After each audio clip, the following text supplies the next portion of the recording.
로마서 5장 의롭게 하여 주심을 받은 사람의 삶. 그러므로 우리는 믿음으로 의롭다 하심을 받았으므로 우리 주 예수 그리스도로 말미암아 하나님과 더불어 평화를 누리고 있습니다. 우리는 또한 그리스도로 말미암아 지금 서 있는 이 은혜의 자리에서 믿음으로 나아오게 되었으며 하나님의 영광에 이르게 될 소망을 품고 자랑을 합니다. 그뿐만 아니라 우리는 환난을 자랑합니다. 우리가 알기로 환난은 인내력을 낳고 인내력은 단련된 인격을 낳고 단련된 인격은 희망을 낳는 줄을 알고 있기 때문입니다. 이 희망은 우리를 실망시키지 않습니다. 하나님께서 우리에게 주신 성령을 통하여 그의 사랑을 우리 마음속에 부어주셨기 때문입니다. 우리가 아직 약할 때에 그리스도께서는 제때에 경건하지 않은 사람을 위하여 죽으셨습니다. 의인을 위해서라도 죽을 사람은 거의 없습니다. 더욱이 선한 사람을 위해서라도 감히 죽을 사람은 드뭅니다. 그러나 우리가 아직 죄인이었을 때에 그리스도께서 우리를 위하여 죽으셨습니다. 이리하여 하나님께서는 우리들에 대한 자기의 사랑을 실증하셨습니다. 그러므로 지금 우리가 그리스도의 피로 의롭게 되었으니 그리스도로 말미암아 하나님의 진노에서 구원을 얻으리라는 것은 더욱 확실합니다. 우리가 하나님의 원수일 때에도 하나님의 아들의 죽으심으로 말미암아 하나님과 화해하게 되었다면 화해한 우리가 하나님의 생명으로 구원을 얻으리라는 것은 더욱더 확실한 일입니다. 그뿐만 아니라 우리는 또한 우리 주 예수 그리스도로 말미암아 하나님을 자랑합니다. 우리는 지금 그로 말미암아 하나님과 화해를 하게 된 것입니다. 아담과 그리스도. 그러므로 한 사람으로 말미암아 죄가 세상에 들어왔고 또 그 죄로 말미암아 죽음이 들어온 것과 같이 모든 사람이 죄를 지었기 때문에 죽음이 모든 사람에게 이르게 되었습니다. 율법이 있기 전에도 죄가 세상에 있었으나 율법이 없을 때에는 죄가 죄로 여겨지지 않았습니다. 그러나 아담 시대로부터 모세 시대에 이르기까지는 아담의 범죄와 같은 죄를 짓지 않은 사람들까지도 죽음의 지배를 받았습니다. 아담은 장차 오실 분의 모형이었습니다. 그러나 하나님께서는 은혜를 베푸실 때에 생긴 일은 아담 한 사람이 범죄했을 때에 생긴 일과 같지 않습니다. 한 사람의 범죄로 많은 사람이 죽었으나 하나님의 은혜와 예수 그리스도 한 사람의 은혜로 말미암은 선물은 많은 사람에게 더욱더 넘쳐나게 되었습니다. 또한 하나님께서 주시는 선물은 한 사람의 범죄의 결과와 같지 않습니다. 한 범죄에서는 심판이 뒤따라와서 유죄 판결이 내려졌습니다마는 많은 범죄에서는 은혜가 뒤따라와서 무죄 선언이 내려졌습니다. 아담 한 사람의 범죄 때문에 그 한 사람으로 말미암아 죽음이 왕노릇하게 되었다면 넘치는 은혜와 의의 선물을 받는 사람들은 예수 그리스도 한 분으로 말미암아 생명 안에서 왕노릇하게 되리라는 것은 더욱더 확실합니다. 그러니 한 사람의 범죄 행위 때문에 모든 사람이 유죄 판결을 받았는데 이제는 한 사람의 의로운 행위 때문에 모든 사람이 의롭다는 인정을 받아서 생명을 얻게 되었습니다. 한 사람이 순종하지 않음으로 말미암아 많은 사람이 죄인으로 판정을 받았는데 이제는 한 사람이 순종함으로 말미암아 많은 사람이 의인으로 판정을 받을 것입니다. 율법은 범죄를 증가시키려고 끼어들어온 것입니다. 그러나 죄가 많은 곳에 은혜가 더욱 넘치게 되었습니다.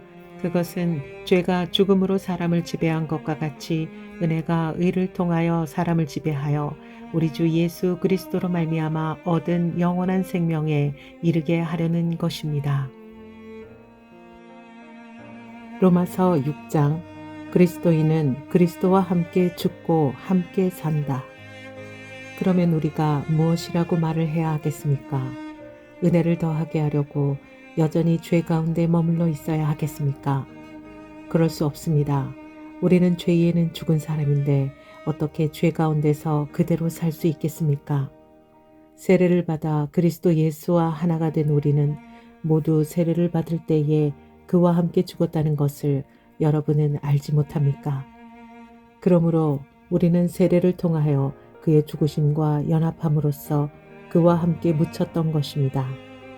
그것은 그리스도께서 아버지의 영광으로 말미암아 죽은 사람들 가운데서 살아나신 것과 같이 우리도 또한 새 생명 안에서 살아가기 위함입니다. 우리가 그의 죽으심과 같은 죽음을 죽어서 그와 연합하는 사람이 되었으면 우리는 부활에 있어서도 또한 그와 연합하는 사람이 될 것입니다. 우리의 옛사람이 그리스도와 함께 십자가에 달려 죽은 것은 죄의 몸을 멸하여서 우리가 다시는 죄의 노예가 되지 않게 하려는 것임을 우리는 압니다. 죽은 사람은 이미 죄의 세력에서 해방되었습니다. 우리가 그리스도와 함께 죽었으면 그와 함께 우리도 또한 살아날 것임을 믿습니다. 우리가 알기로 그리스도께서는 죽은 사람들 가운데서 살아나셔서 다시는 죽지 않으시며 다시는 죽음이 그를 지배하지 못합니다. 그리스도께서 죽으신 죽음은 죄에 대해서 단번에 죽으신 것이요 그분이 사시는 삶은 하나님을 위하여 사시는 것입니다. 이와 같이 여러분도 죄에 대해서는 죽은 사람이요 하나님을 위해서는 그리스도 예수 안에서 살고 있는 사람이라는 것을 알아야 합니다. 그러므로 여러분은 죄가 여러분의 죽을 몸을 지배하지 못하게 해서 여러분의 몸의 정욕에 굴복하는 일이 없도록 하십시오. 그러므로 여러분은 여러분의 지체를 죄에 내맡겨서 불의의 연장이 되게 하지 마십시오. 오히려 여러분은 죽은 사람들 가운데서 살아난 사람답게 여러분을 하나님께 바치고 여러분의 지체를 의의 연장으로 하나님께 바치십시오. 여러분은 율법 아래 있지 않고 은혜 아래 있으므로 죄가 여러분을 다스릴 수 없을 것입니다. 그리스도인은 의의 종이다. 그러면 어떻게 해야 하겠습니까? 우리가 율법 아래 있지 않고 은혜 아래에 있다고 해서 마음 놓고 죄를 짓자는 말입니까? 그럴 수 없습니다. 여러분은 아무에게나 자기를 종으로 내맡겨서 복종하게 하면 여러분은 여러분이 복종하는 그 사람의 종이 되는 것임을 알지 못합니까? 여러분은 죄의 종이 되어 죽음에 이르거나 아니면 순종의 종이 되어 의에 이르거나 하는 것입니다. 그러나 하나님께 감사하는 것은 여러분이 전에는 죄의 종이었으나 이제 여러분은 전에 받은 교훈의 본의 마음으로부터 순종함으로써 죄에서 해방을 받아서 의의 종이 된 것입니다. 여러분의 이해력이 미약하므로 내가 사람의 방식으로 말하겠습니다. 여러분이 전에는 자기 지체를 더러움과 불법의 종으로 내맡겨서 불법에 빠져 있었지만 이제는 여러분의 지체를 의의 종으로 바쳐서 거룩함에 이르도록 하십시오. 여러분이 죄의 종일 때에는 의에 얽매이지 않았습니다. 여러분은 그때에 무슨 열매를 거두었습니까? 이제 와서 여러분이 그러한 생활을 부끄러워하지만은 그러한 생활의 마지막은 죽음입니다. 이제 여러분은 죄에서 해방을 받고 하나님의 종이 되어서 거룩함에 이르는 삶의 열매를 맺고 있습니다. 그 마지막은 영원한 생명입니다. 죄의 싹은 죽음이요 하나님의 선물은 우리 주 예수 그리스도 안에서 누리는 영원한 생명입니다. 로마서 7장 혼인관계로 비유한 율법. 형제자매 여러분, 나는 율법을 아는 사람들에게 말을 합니다. 율법은 사람이 살아있는 동안에만 그 사람을 지배한다는 것을 알지 못합니까? 결혼한 여자는 그 남편이 살아있는 동안에는 법으로 남편에게 매어 있으나 남편이 죽으면 남편의 법에서 풀려납니다. 그러므로 남편이 살아있는 동안에 그 여자가 다른 남자에게로 가면 그 여자는 가늠한 여자라는 말을 듣게 됩니다. 그러나 남편이 죽으면 그 법에서 해방되는 것이므로 다른 남자에게로 갈지라도 가늠한 여자가 되지 않습니다. 나의 형제자매 여러분, 그러므로 여러분도 그리스도의 몸으로 말미암아 율법에 대해서는 죽임을 당했습니다. 그래서 여러분은 다른 분, 곧 죽은 사람들 가운데서 살아나신 그분에게 속하게 되었습니다. 그것은 우리가 하나님을 위하여 열매를 맺게 하기 위함입니다. 이전에 우리가 육신을 따라 살 때에는 율법으로 말미암아 일어나는 죄의 욕정이 우리 몸의 지체 안에서 작용해서 죽음에 이르는 열매를 맺었습니다. 그러나 지금은 우리를 올가맸던 것에 대하여 죽어서 율법에서 풀려났습니다. 그래서 우리는 문자에 얽매인 낡은 정신으로 하나님을 섬기지 않고 성령이 주시는 새 정신으로 하나님을 섬깁니다. 율법과 죄의 관계. 그러면 우리가 무엇이라고 말을 하겠습니까? 율법이 죄입니까? 그럴 수 없습니다. 그러나 율법에 비추어 보지 않았다면 나는 죄가 무엇인지 알지 못하였을 것입니다. 율법에 탐내지 말아라 하지 않았다면 나는 탐심이 무엇인지를 알지 못하였을 것입니다. 그러나 죄는 이 계명을 통하여 틈을 타서 내 속에서 온갖 탐욕을 일으켰습니다. 율법이 없으면 죄는 죽은 것입니다. 전에는 율법이 없어서 내가 살아 있었는데 계명이 들어오니까 죄는 살아나고 나는 죽었습니다. 그래서 나는 생명으로 인도해야 할 그 계명이 도리어 나를 죽음으로 인도한다는 것이 드러났습니다. 죄가 그 계명을 통하여 틈을 타서 나를 속이고 또 그 계명으로 나를 죽였습니다. 그러므로 율법은 거룩하며 계명도 거룩하고 의롭고 선한 것입니다. 그러니 그 선한 것이 나에게 죽음을 안겨주었다는 말입니까? 그럴 수 없습니다. 그러나 죄를 죄로 드러나게 하려고 죄가 그 선한 것을 방편으로 하여 나에게 죽음을 일으켰습니다. 그것은 계명을 방편으로 하여 죄를 극도로 죄답게 되게 하려는 것이었습니다. 우리는 율법이 신령한 것인 줄 압니다. 그러나 나는 육정에 매인 존재로서 죄 아래에 팔린 몸입니다. 나는 내가 하는 일을 도무지 알 수가 없습니다. 내가 해야 하겠다고 생각하는 일은 하지 않고 도리어 해서는 안 되겠다고 생각하는 일을 하고 있으니 말입니다. 내가 그런 일을 하면서도 그것을 해서는 안 되겠다고 생각하는 것은 곧 율법이 선하다는 사실에 동의하는 것입니다. 그렇다면 그와 같은 일을 하는 것은 내가 아니라 내 속에 자리 잡고 있는 죄입니다. 나는 내 속, 곧 내 육신 속에 선한 것이 깃들여 있지 않다는 것을 압니다. 나는 선을 행하려는 의지는 있으나 그것을 실행하지 않으니 말입니다. 나는 내가 원하는 선한 일은 하지 않고 도리어 원하지 않는 악한 일을 합니다. 내가 해서는 안 되는 것을 하면 그것을 하는 것은 내가 아니라 내 속에 자리를 잡고 있는 죄입니다. 여기에서 나는 법칙 하나를 발견하였습니다. 곧 나는 선을 행하려고 하는데 그러한 나에게 악이 붙어 있다는 것입니다. 나는 속사람으로는 하나님의 법을 즐거워하나 내 지체에는 다른 법이 있어서 내 마음의 법과 맞서서 싸우며 내 지체에 있는 죄의 법에 나를 포로로 만드는 것을 봅니다. 아, 나는 비참한 사람입니다. 누가 이 죽음의 몸에서 나를 건져주시겠습니까? 우리 주 예수 그리스도를 통하여 나를 건져주신 하나님께 감사드립니다. 그러니 나 자신은 마음으로는 하나님의 법을 섬기고 육신으로는 죄의 법을 섬기고 있습니다. 로마서 8장 성령은 생명을 주시다.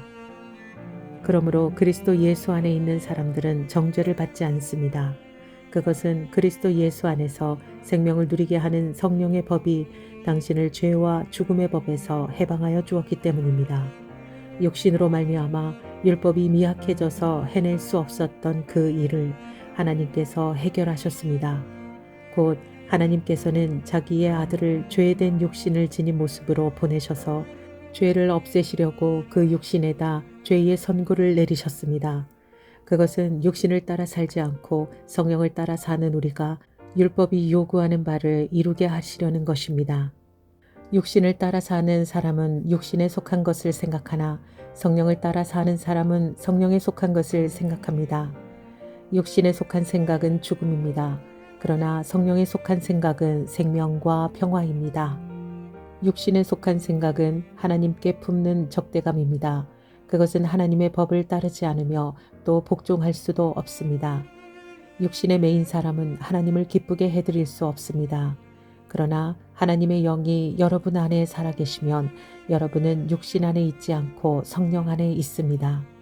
누구든지 그리스도의 영이 없으면 그리스도의 사람이 아닙니다.